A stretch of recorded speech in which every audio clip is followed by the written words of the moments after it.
وإياي أولا بتقوى الله أما بعد فأعوذ بالله من الشيطان الرجيم بسم الله الرحمن الرحيم يومئذ تعرضون لا تخفى منكم خافية صدق الله العظيم. எல்லா புகழும் அல்லாஹ் ஒருவனுக்கு உரித்தாகட்டுமாக.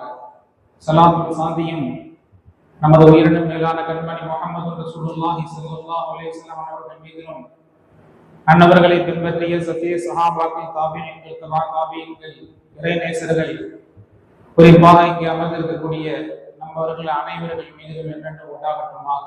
ஆமீன் யா ரப்பல் ஆலமீன். கண்ணியத்திற்கு மிகுந்த மேன்மைக்கு உரித்தான பெரியோர்களே, அல்லாஹ்வின் நல்லடியார்களே, அருமை நாயகம் முஹம்மது ரசூலுல்லாஹி ஸல்லல்லாஹு அலைஹி வஸல்லம் அன்னவர்களின் பாக்கியம் நிறைந்த உம்மத்துமார்களே, அல்லாஹ் தஆலா தன்னுடைய மேலான பொருத்தத்தினை பெற்ற சாலிஹீன்களின் கூட்டத்திலுமே எல்லாம் கபூல் செய்து புரிவானா. ஆமீன். கண்ணியத்திற்குரியவர்களே, அல்லாஹ்வுடைய மகத்தான கருணையினால் இஸ்லாமிய புத்தாண்டனுடைய துவக்கத்தில் முதல் வெள்ளிக்கிழமையிலே நாம் எல்லாம் இருக்கிறோம். அல்லாஹ்வின் மாபெரும் அருளால் ஹிஜ்ரி 1447 ஆண்டுகள் நிறைவு பெற்று 48வது ஆண்டின் துவக்கத்திலே நாம் இருக்கிறோம். புத்தாண்டனுடைய துவக்கத்தில் இருக்கக்கூடிய நமக்கு அல்லாஹு தஆலா இக்காலமும் எக்காலத்திலேயும் எல்லா விதமான துன்யா ஆஃபிராவுடைய கைர் பரக்கத்துகளை அடைகின்ற நசீபை நமக்கு அல்லாஹ் தந்தல் புரிவானாக. நீண்ட ஆயுளையும் ஆபியத்தையும் எல்லா விதமான நலவுகளையும் நமக்கு அல்லாஹ் தந்தல் வாரிப்பானாக. கண்ணியத்திற்குரியவர்களே, இஸ்லாமிய ஆண்டு கணக்கு என்பது ஹிஜ்ரத்தை அடிப்படையாக கொண்டது என்பதையெல்லாம் நாம் அறிவோம். நபி ஸல்லல்லாஹு அலைஹி வஸல்லம் அவர்களும் அவர்களுடைய தோழர்களும் மிக கடுமையான வேதனைகளையும் சோதனைகளையும் அவர்கள் எதிர்கொண்டார்கள். அதனால் அல்லாஹ்வுடைய ஏற்பாடு புனித மக்காவில் இருந்து புலம்பெயர்ந்து மதீனா நகருக்கு ஹிஜ்ரத் சென்றார்கள். அதற்கு பின்புதான் இஸ்லாமிய மார்க்கம் வேகமாக ஓங்கி வளர்ந்தது. உலகெங்கிலும் இஸ்லாம் ஹிஜ்ரத்துக்கு பின்னால் தான் பரவியது என்பதையெல்லாம் நாம் நன்கு கேட்டும் படித்தும் அறிந்திருக்கிறோம். அந்த ஹிஜ்ரத்தின் வழியாக பெரும் பெரும் பாடங்கள் பெருமானார் ஸல்லல்லாஹு அலைஹி வஸல்லம் அவர்களுடைய திட்டமிடும் ஆளுமை, ஹிஜ்ரத் திட்டமிட்ட ஒரு பயணம், எப்படி அவர்கள் திட்டமிட்டார்கள், யாரோடு செல்ல வேண்டும், யாரை வழிகாட்டியாக எடுக்க வேண்டும், என்னென்ன முறையில் நடந்தால் அது வெற்றி பெறும் என்பதை ஒரு மிக திட்டமிடும் ஆளுமையை இந்த உலக மக்கள் இன்றும் அந்த ஹிஜ்ரத்தின் வழியாக ஒரு பெரிய வியப்போடு பார்க்கின்ற அளவுக்கு அத்தனை பெரிய ஒரு படிப்பனையும் திட்டமிடும் ஆளுமையும் பெருமானார் ஸல்லல்லாஹு அலைஹி வஸல்லம் வழியாக இந்த உலக மக்களுக்கு அதிலே பாடமாக கிடைக்கப்பெறுகிறது. அல்ஹம்துலில்லாஹ். அது ஒரு புறம் இருக்க, ஒரு ஆண்டு நம்மை விட்டும் கடந்து செல்கின்ற போது நம்முடைய வாழ்நாளில் ஒரு ஆண்டு குறைந்து கொண்டே வருகிறது. காலமும் பொழுதும் ஓடுகிறது. ஆனால் நாம் நம்முடைய மறுமை வாழ்க்கைக்காக வேண்டி எதை நாம் சேகரித்து வைத்திருக்கிறோம், நம்முடைய மறுமையினுடைய நல்வாழ்வுக்கு நாம் என்ன தயார் செய்து நம்மை சித்தப்படுத்தி வைத்திருக்கிறோம், அங்கே வெற்றி பெறுவதற்கான ஒரு நிலையை நாம் அடைவதற்கு இங்கே நாம் என்ன அமல்களை செய்தோம் என்று நமக்கு நாமே கேள்வி கேட்டுக் கொள்ள வேண்டும், சுய பரிசோதனை செய்து கொள்ள வேண்டும் என்கின்ற ஒரு நிலைதான் நமக்கு ஏற்பட வேண்டும். ஒவ்வொரு ஆண்டு நம்மை விட்டு கடக்கின்ற போது கடந்த வருஷம் செய்த அமலை விட, கடந்த வருஷம் நம்முடைய நிலைப்பாட்டை விட இந்த ஆண்டு நாம் அமல்களிலே முன்னேறி இருக்கிறோமா, கடந்த ஆண்டு நம்முடைய குணங்கள் எப்படி இருந்தனவோ அதை விட இந்த ஆண்டிலே நாம் நம்முடைய குணங்களை சீர்படுத்திக் கொண்டோமா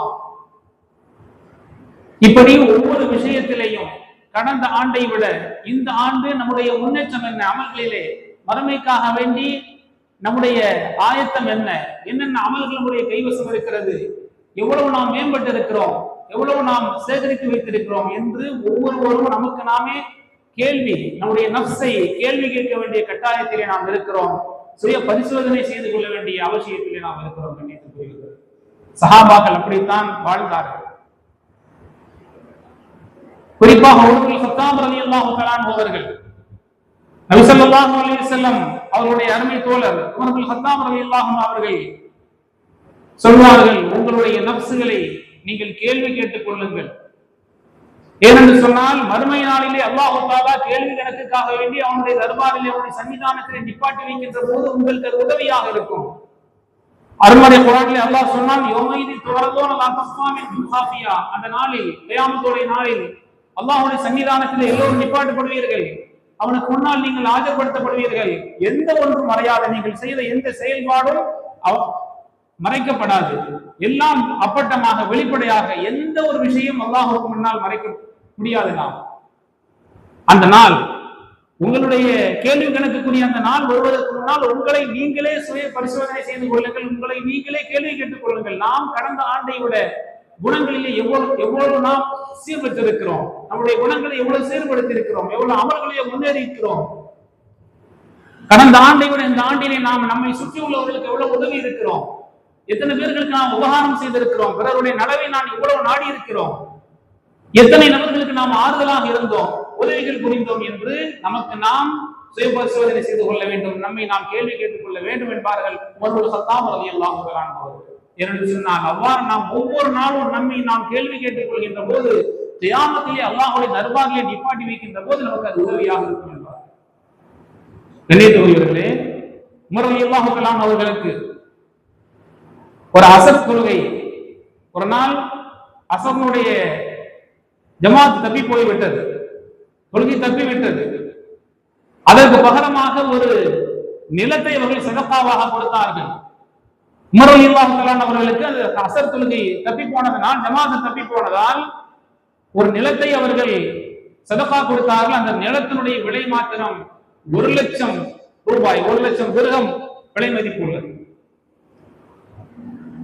அந்த அளவுக்கு ஒரு ஜமாத் தப்பி விட்டால், ஒரு நேர தொழுகை தப்பி விட்டால் அதற்கு தங்களுடைய பெரிய பொருளாதாரத்தை தானமாக கொடுத்தாவது அதை நாம் சரி செய்து கொள்ள வேண்டும் என்று நினைப்பார்கள் சஹாபிய பெருமக்கள். அதே போல ஹாத்தமுல் அஸ்ஸம் ரஹ்மத்துல்லாஹ், மிகப்பெரிய ஒரு பேணுதலான பெருமகனார், அவர்களுக்கு ஒருமுறை ஒரு அசருடைய தொழுகை தப்பி போய்விட்டது, ஜமாத் தப்பி போய்விட்டது. அது குறித்து மிகுந்த கவலை, அந்த ஜமாத் தப்பி போனது குறித்து அவர்கள் அழுது கொண்டிருக்கிறார்கள், கவலைப்பட்டு மிகுந்த ஒரு மன அழுத்தத்தில் இருக்கிறார்கள். மக்கள் அவர்களை ஆறுதல் சொல்கிறார்கள், ஆட்சிப்படுத்துகிறார்கள். தப்பி போனது குறித்து அவர்கள் அடைந்த கவலையும் அவர்கள் அழுத அழுகைக்கும் மக்கள் ஆறுதல் சொல்கிறார்கள். ஆறுதல் சொன்னாலும் கூட மீண்டுமாக அவர்கள் அழுகிறார்கள்.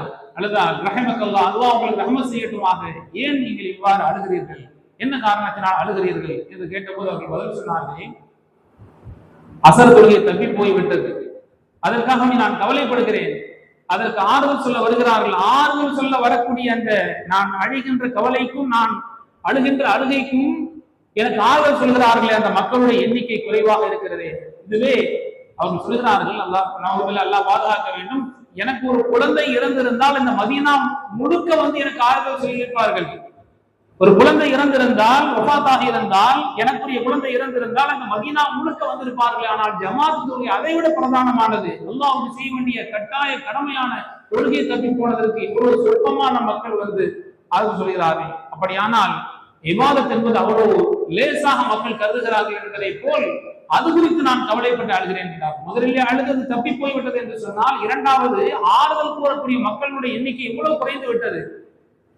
பரவான தொழுகையை தப்பி போவதை இவ்வளவு சர்வ சாதாரணமாக நினைத்துக் கொண்டார்களே, ஒரு குழந்தை இறந்திருந்தால் ஒட்டுமொத்த ஊரே வந்திருக்கும் என்று சொல்லிவிட்டு அவர்கள் சொல்கிறார்கள், ஒட்டுமொத்த குழந்தை எனக்குள்ள ஒட்டுமொத்த குழந்தைகளும் முகாத்தானாலும் கூட அது சாதாரண விஷயம்தான். ஆனால் ஒரு நேர தொழுகை தப்பு என்பது சாதாரணமானது, அது அவ்வளவு பெரிய மிக பாரதூரமானது என்பார்கள் ஹாத்தமுல் அஸ்ஸம் ரஹ்மத்துல்லாஹி அலைஹி.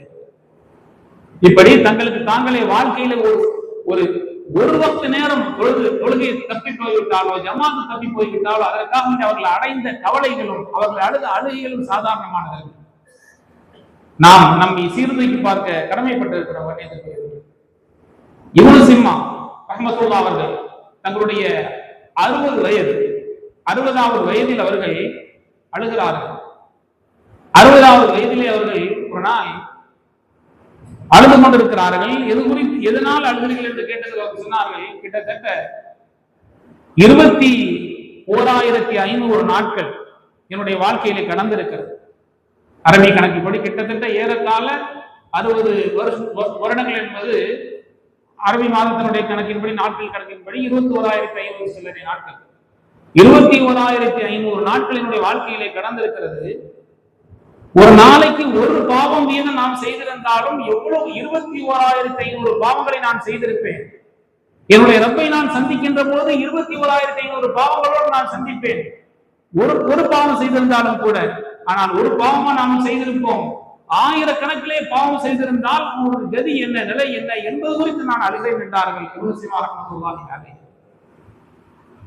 இப்படி நம்முடைய முன்னோர்கள் அத்தனை பெரிய ஒரு தொழுகை விடுபட்டு விட்டால், ஒரு சிறிய அமலை அவர்கள் வாழ்க்கையிலே அவர்கள் குறைத்து விட்டால், தாங்கள் வழக்கமாக செய்யக்கூடிய அமலை குறைத்து விட்டாலோ அல்லது ஒரு நேர தொழுகை தப்பிவிட்டால் அதற்காக வேண்டி அவர்கள் குறித்து அவர்கள் பட்ட கவலைகள் என்பது சாதாரணமானதல்ல. ஓரிரு நாட்கள் அல்ல, பல நாட்கள் பல மாதங்கள் அழுவார்கள், கவலைப்படுவார்கள்.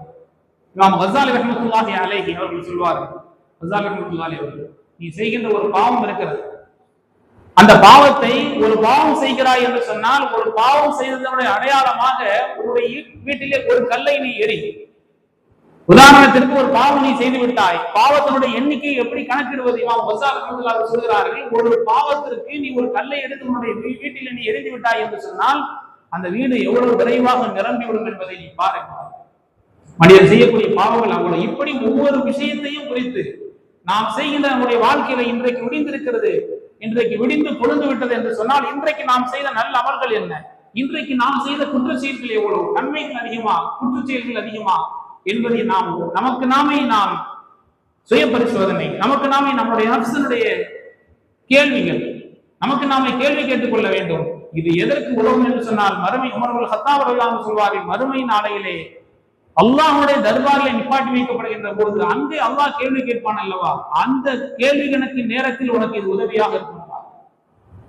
கண்ணியத்துக்குரிய காலங்கள் ஓடுகிறது, ஹிஜ்ரி ஆண்டு வருகிறது, ஆங்கில ஆண்டு பிறக்கிறது, தமிழ் ஆண்டுகள் பிறக்கிறது, காலம் பொழுது ஓடி முடிகிறது காலங்கள். ஆனால் நம்முடைய வாழ்க்கையில என்ன முன்னேற்றங்கள் இருக்கிறது, மறுமைக்கான சேமிப்பு நம்மிடத்தில் என்ன இருக்கிறது, எவ்வளவு சேமித்து வைத்திருக்கிறோம் மறுமையினுடைய வாழ்க்கைக்காக வேண்டி என்பதுதான் நமக்கு முன்னால் வைக்கப்படக்கூடிய கேள்வி.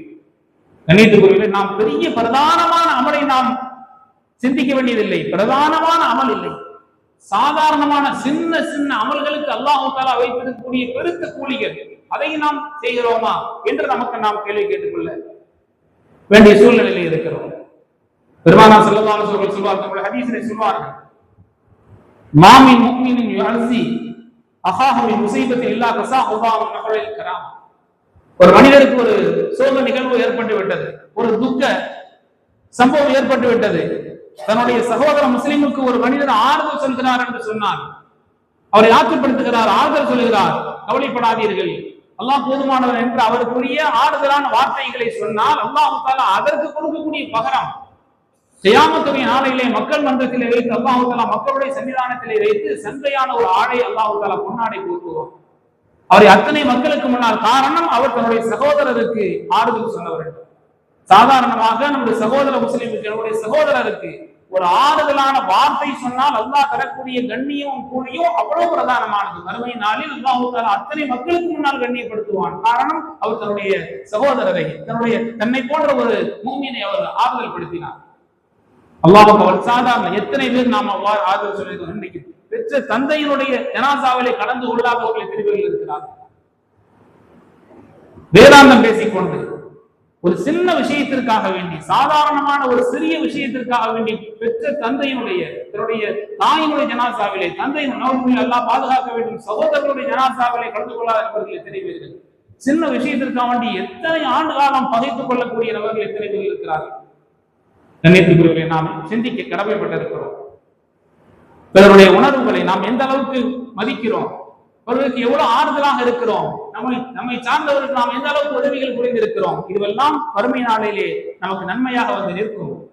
அதை நாம் செய்வதற்கு முன்வர வேண்டும். இந்த ஆண்டுகளை கடக்கின்ற போது நாம் நம்மை கேள்வி கேட்டுக் கொள்ள வேண்டும். நம்மிடத்தில் எவ்வளவு அமல்கள் இருக்கிறது, கடந்த ஆண்டை விட இந்த ஆண்டு நாம் அவளிலே முன்னேறி இருக்கிறோமா, பிறருடைய உணர்வுகளை நாம் மதிப்பு தருகிறோமா, பிறரும் நம்மை போன்ற ஒரு ஆசைக்கும் ஆசாபாசத்திற்கும் சொந்தக்காரர்கள் தான், நம்மை போன்ற கண்ணியமானவர்கள் தான், அவருடைய கண்ணியத்தை நாம் எவ்வளவு மதித்திருக்கிறோம். பெருமானா ஸல்லல்லாஹு அலைஹி வஸல்லம் அவருடைய தர்பாரிலே, ஸல்லல்லாஹு அலைஹி வஸல்லம் அவர்களுடைய தர்பாரில் பிரஸ்தாபித்துக் கொண்டிருக்கிறார்கள் சஹாபாக்களுக்கு சில பல விஷயங்களை. அந்த பிரசங்கத்தினுடைய ஊடாக நபி ஸல்லல்லாஹு அலைஹி வஸல்லம் 70,000 நபர்கள், 70,000 பேர்கள் கேள்வி கணக்கு இல்லாமல் சொர்க்கம் நுழைவார்கள். அந்த தகுதி, அது ஒரு ரெண்டு ஹதீஸ். அது சகுனம் பார்க்காதவர்கள் பல்வேறு விஷயங்களை நபி ஸல்லல்லாஹு அலைஹி வஸல்லம் அதற்கு தகுதியுடைய மக்கள் யார் என்பதற்கு ஸல்லல்லாஹு அலைஹி வஸல்லம் விளக்கம் சொல்கிறார்கள். 70,000 பேர்கள் கேள்வி கணக்கு இல்லாமல் சொர்க்கம் செல்வார்கள். உடனே உகாஷா ரலியல்லாஹு அன்ஹு என்கின்ற ஒரு நபித்தோழர் எழுந்திருக்கிறார், யா ரசூலல்லாஹ், அந்த 70,000 நபர்களிலே கேள்வி கணக்கு இல்லாமல் செல்வார்கள், அவர்களிலே நான் ஒருவராக இருப்பதற்கு துஆ செய்யுங்கள். அந்த மின்னும் அதிலே ஒருவராக நீங்கள் இருப்பீர்கள் என்றார்கள் ஸல்லல்லாஹு அலைஹி வஸல்லம். அதற்கு அடுத்தபடியாக அதை பார்த்துவிட்டு இன்னொரு தோழர் எழுந்திருத்து, யா ரசூலல்லாஹ், நானும் எனக்கும் அது போன்ற ஒரு விருப்பம் இருக்கிறது, எனக்கும் அதிலே ஒருவராக இருப்பதற்கு அந்த வாய்ப்பை எனக்கும் பெற்று தருவதற்கு நீங்கள் அல்லாஹ்விடத்திலே பெற்று தருவதற்கு துஆ செய்யுங்கள் என்ற போது உங்களை சபக கபிகா உகாஷா, உங்களை உகாஷா ரலியல்லாஹு தஆலா அவர்கள் முந்திக் கொண்டார்கள் என்று நபி ஸல்லல்லாஹு அலைஹி வஸல்லம் சொன்னார்கள். பெருமக்கள் அந்த ஹதீஸுக்கு விளக்கம் எழுதுகின்ற போது அவ்வளவு அருமையான செய்திகளை சொல்வார்கள். ஸல்லல்லாஹு அலைஹி வஸல்லம் அவர்கள் அந்த வாய்ப்பு, அவர்களுக்கு அந்த தகுதி அவர்களுக்கு இருக்கிறது. உகாஷா ரலியல்லாஹு அவர்களுக்கு இவர்களை பார்த்து என்ன வார்த்தை சொன்னார்கள், உங்களை உகாஷா ரலியல்லாஹு அவர்கள் முந்திக் கொண்டார்கள், உங்களுக்கு அந்த தகுதி இல்லை என்று சொல்லவில்லை, உங்களுக்கு அந்த வாய்ப்பு கிடைக்காது என்று சொல்லவில்லை, உங்களை அவர் முந்திக் கொண்டார். ஒரு நயமான வார்த்தை. அவருடைய உணர்வு, அவர்களுக்கு ஆசை இருக்கிறது, ஆர்வம் இருக்கிறது, அந்த 70,000 நபர்களிலே நாமும் ஒருவராக இருக்க வேண்டும் என்கின்ற அந்த தேட்டம் இருக்கிறது. அதை வெளியே கொண்ட பெருமானார் ஸல்லல்லாஹு அலைஹி அவர்கள், ஆனால் அவர்கள் இன்னும் அந்த தகுதியை அடையவில்லை. அதை படிச்சென்று சொல்ல முடியாது. எப்படி ஒரு வார்த்தை கொண்டு, நயமான வார்த்தையை கொண்டு சொன்னார்கள், உங்களை அவர் முந்திக் கொண்டார், உகாஷா ரலியல்லாஹு தஆலா அவர்கள் முந்திக் கொண்டார்கள் என்று அவருடைய உணர்வுக்கு மதிப்பளித்து பெருமானார் ஸல்லல்லாஹு அலைஹி வஸல்லம் பேசினார். இப்படி பிறருடைய உணர்வை, அவருடைய கண்ணியத்தை, அவருடைய மனோநிலையை, அவர்களுக்கு எந்த விதத்திலும் மனது வலிக்காமல் நாம் எந்த அளவுக்கு மக்களிடத்திலே உரையாடி இருக்கிறோம் என்பதை நாம் நமக்கு நாமே சுய பரிசோதனை செய்து கொள்ள வேண்டும், கடமைப்பட்டிருக்கிறோம். யூசுப் அலைஹிஸ்ஸலாத்து வஸ்ஸலாம் அவர்கள், அவருடைய வரலாறு நாம் எல்லாம் படித்திருக்கிறோம். அவருடைய சகோதரர்கள் துரோகம் செய்தார்கள், சிறு வயதிலே கிணத்திலே பிடித்து தள்ளினார்கள், வரலாறு நீண்டது, நாம் படித்திருக்கலாம். இறுதியிலே அவர்கள் மிஸ்ருக்கு ஆட்சியாளராக மாறினார்கள். ஒரு காலத்திலே அத்தனை துரோகம் செய்தவர்கள் எல்லாம் இப்பொழுது அவர்கள் ஆட்சி பீடத்திலே, ஆட்சி கட்டிலில் அமர்ந்திருக்கின்ற போது அவர்களுக்கு முன்னால் வந்து நிற்கிறார்கள், அவர்களுக்கு முன்னால் கையேந்தி நிற்கிறார்கள், உதவி கோரி வந்திருக்கிறார்கள். தங்களுடைய பெற்றோர்களை சிம்மாசனத்தை தூக்கி அமர வைக்கிறார்கள். யூசுப் அலைஹிஸ்ஸலாத்து வஸ்ஸலாம் அவர்கள் அவர்கள் எல்லாம், மற்ற சகோதரர்கள் எல்லாம் அவர்களுக்கு சிரம் பணிந்தார்கள். குர்ஆன் சொல்கிறது, தங்களுடைய பெற்றோர்களை தூக்கி யூசுப் அலைஹிஸ்ஸலாத்து வஸ்ஸலாம் அவர்கள் ஆட்சி கட்டிலில் அமர வைத்தார்கள். அவர்கள் ஆரம்பத்திலே கண்ட கனவுடைய விளக்கம் அதுதான். அது அவர்கள் கண்ட கனவு பலிக்கிறது, அதே நிலை ஏற்படுகிறது. அவர்கள் ஆட்சி பீடத்திலே, அவர்கள் இருந்த அந்த ஆட்சி கட்டிலே தூக்கி அமர வைக்கிறார்கள். அந்த நேரத்திலே நடந்த சம்பவங்களை சொல்கிறார்கள். யூசுப் அலைஹிஸ்ஸலாம் சகோதரர்கள் சிறைச்சாலையில் இருந்தார்கள். நம்ம இடையிலே இறை காலத்திலே சிறைச்சாலையிலே செய்யாத குற்றத்திற்கு சிறைச்சாலையிலே அடைபட்டு இருந்தார்கள். அதை சொல்கின்ற போது,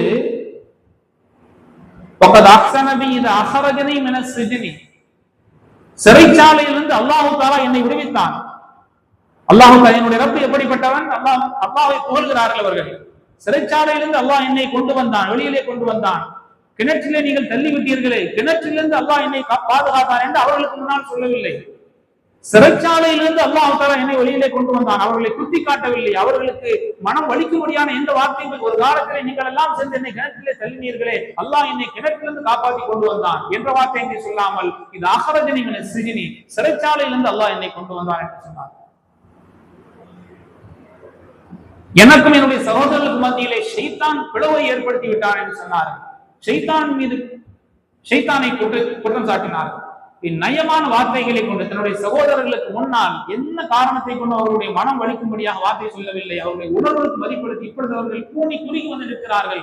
அவர்களிடத்தில் நாம் எப்படி பேச வேண்டும் என்பது யூசுப் அலைஹிஸ்ஸலாம் அவர்கள் கவனமான முறையில் பேசினார். இப்படி பிறருடைய உணர்வுக்கு நாம் மதிப்பளிக்க வேண்டும். சின்ன சின்ன அமல்களுக்கு அல்லாஹ் தஆலா பெருத்த கூலி வைத்திருக்கிறானே, அதிலே குறைந்தபட்சம் அதிலாவது நாம் கவனம் செலுத்தி அல்லாஹ்விடத்திலே பெருத்த கூலியை பெறுவதற்கான முயற்சியை நாம் ஈடுபட வேண்டும். கண்ணியத்துக்குரிய ஆக ஒவ்வொரு துன்யா ஈசா அலைஹிஸ்ஸலாம் அவர்கள் சொல்வார்கள், அதாவது அலி இப்னு அபீ தாலிப் ரலியல்லாஹு அன்ஹு, அலி ரலியல்லாஹு தஆலா அன்ஹு அவர்கள் சொன்னதாக இருக்கிறது, மனிதனுடைய மொத்த வாழ்க்கை 3 நாட்கள் தான். ஒட்டுமொத்தமாக மனிதன் துன்யா என்பது 3 நாட்களை போலத்தான், 3 நாட்கள் தான். ஒரு நாள் முடிந்து போய்விட்டது, இன்னொரு நாளிலே நாம் இருக்கிறோம். நாம் இருக்கக்கூடிய நாள் இன்றைய நாள், நாளைய தினம் 3வது நாள். 3 நாட்கள் தான் ஒட்டுமொத்த துன்யாவும். துன்யா சலாஸ் கையாம், கடந்த நாள் அது முடிந்து போய்விட்டது. இனி எந்த காலம் நம்முடைய கையிலே வரப்போவதில்லை. என்ன காரணத்தை கொண்டும் கடந்த நாள் திரும்ப போவதில்லை. நாளை தினம் அதில் நாம் இருப்போமா என்பது நிச்சயம் இல்லை. ஆக நேற்றும் இல்லை, நாளையும் இல்லை, இன்று நாம் இருக்கிறோம். இது மாத்திரம்தான் இன்றைய தினம் நம்முடைய கையில இருக்கிறது. அதுவும் கூட அடுத்த கணம் இருப்போமா அல்லாஹ்வுக்கு தான் தெரியும். எனவே நாம் செய்ய வேண்டிய அமலை இப்பொழுது இன்றைய நாம் செய்து விட வேண்டும். செய்ய வேண்டிய சதக்காவாக இருந்தாலும் சரி, என்ன அமலாக இருந்தாலும் சரி, இன்றைக்கு நாம் இருக்கிறோம் அல்லவா, இதுதான் நம்முடைய கையில இருக்குது. கடந்த நாள் இடத்துல இல்லை, இனி வரப்போகும் நாள் அது நாம் இருப்போமா அல்லாஹ்விடத்திலே, அல்லாஹ்வுடைய கையில இருக்கிறது. இன்றைய நாள் மாத்திரம் தான் இடத்துல இருக்கிறது. எனவே இதை நாம் பயன்படுத்திக் கொள்வோம் என்று சொன்ன அந்த வாய்ப்பை நாம் பயன்படுத்திக் கொள்கின்ற போது அது மறுமையில், இம்மையிலே மறுமையில் அது பலன் அளிக்க வேண்டியது. ஆக ஒவ்வொரு ஆண்டும் பிறக்கின்ற புத்தாண்டு பிறக்கின்ற போது நாம் எப்படி அதை பார்க்க வேண்டும், எந்த கண்ணோட்டத்தில் பார்க்க வேண்டும் என்று சொன்னால், கடந்த ஆண்டை விட இந்த ஆண்டு நாம் அவனிலே எவ்வாறு முன்னேறி இருக்கிறோம், எந்த அளவுக்கு நம்முடைய குணங்களை சீர்படுத்தி இருக்கிறோம், எந்த அளவுக்கு நம்மை சார்ந்தவர்களுக்கு நாம் உதவி செய்திருக்கிறோம், எந்த அளவுக்கு பிறருடைய நலனை நாம் பேணி இருக்கிறோம் என்று நாம் நமக்கு நாமே கேள்வி கேட்டுக் கொள்கின்ற போது அதற்கு அல்லாஹ்விடத்திலே நாம் ஒரு நாள் நிப்பாட்டி வைக்கப்படக்கூடிய அந்த நாள் வரும்போது அது உதவியாக இருக்கும் என்று ஐயமில்லை. அல்லாஹ் தஆலா நம்மை நாம் சுய பரிசோதனை செய்யக்கூடியவர்களாக, நம்மை நாம் கேள்வி கேட்டு நம்மை பண்படுத்திக் கொள்வர்களிலே அல்லாஹ் நம்மை கபூல் செய்தல் உருவானாக என்ற நல்ல துஆக்களுடைய வார்த்தைகளை நிறைவு செய்கிறேன். வாசல் அவானா அல்ஹம்துலில்லாஹி ரப்பில் ஆலமீன். அஸ்ஸலாமு அலைக்கும் வரஹ்மத்துல்லாஹி வபரகாத்துஹு.